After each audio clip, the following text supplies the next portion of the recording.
guys, it's Aaliyah. And I'm Deviante Mims. For this week, we have some very important topics to cover on. This week we'll be covering the new Taco Bell, opinions on student learning and breast care awareness. Our first footage is Taco Bell, and for those who are watching that do not know, York, South Carolina just opened up a Taco Bell. Yeah, it's going to get real crazy for the next couple of months. Let's take a look at the footage we got, guys.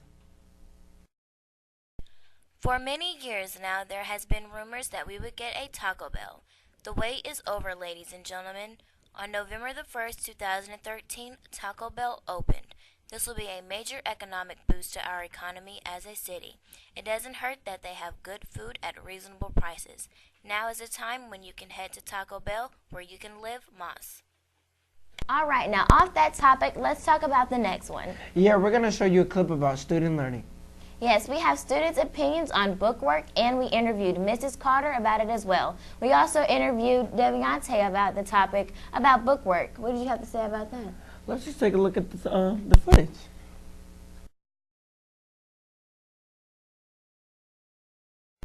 Every student learns in a different way. Some might find help in bookwork, others dislike bookwork and prefer other methods of learning. We interviewed teachers and students around the school to get their opinion on the different ways in which students learn.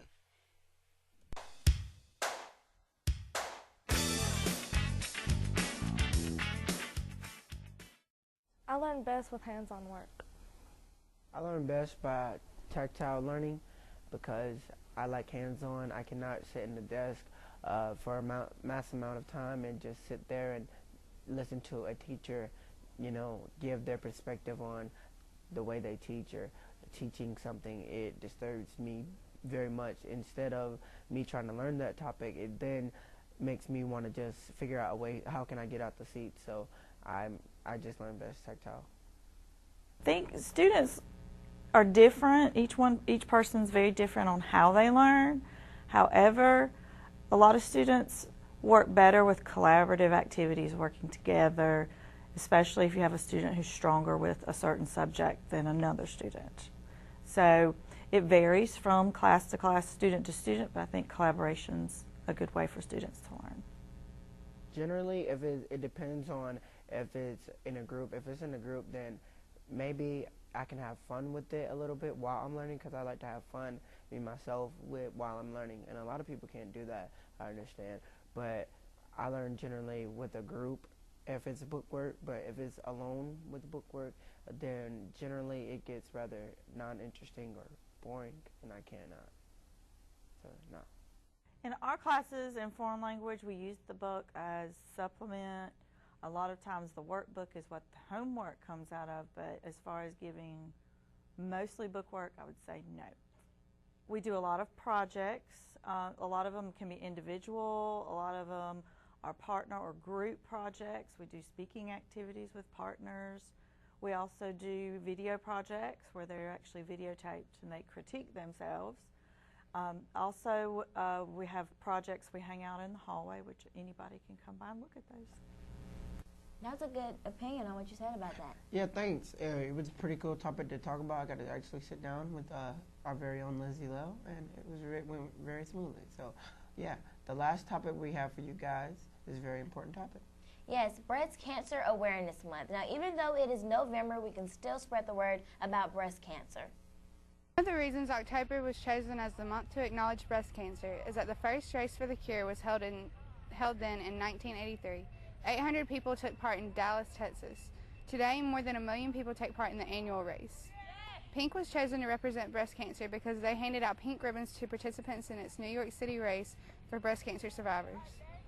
Also, pink represents girls, and breast cancer is usually associated with women. Men can have breast cancer too. It's most common found among men who are 60 to 70 years of age. Every year, people walk to support breast cancer, focus on staying healthy. YCHS's very own Miss Gilfillan was diagnosed with breast cancer in 2006. She shares with us her struggles with cancer and her road to healthiness. Well, with breast cancer, they decided to sandwich my treatment, and so I had chemo, radiation, chemo. I was out of work an entire year doing surgeries and treatment. Like most people, I think you just think your world's coming to an end. You think you're facing death, and I was devastated. And then I realized mainly through my mom, that you have to sort of get a positive attitude about it and decide you're going to tackle cancer. To prioritize what's important, your faith and your family. You learn to do things that you want to do, not necessarily because it's just something to do. You learn to get rid of a lot of drama in your life, and you learn that each day is a blessing that we're not promised tomorrow. So I think it makes you a better person when you can sort of step back and reflect and what's important to you. I would probably tell them that, just like me, I was devastated, but I am a survivor, and I look to other people who have survived, and with all the research that's come along, that it doesn't have to be death. A lot of people don't make it, but there's a lot of people who are survivors today, and I'm one of them, a 7-year survivor, so I would tell them to look at me for an example. Any kind of cancer is a scary thing, and as Ms. Gilfillan says, it seems like it could be a death sentence, but there are many survivors. Be a survivor.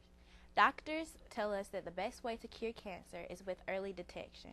Do monthly self-examinations and get a mammogram each year after.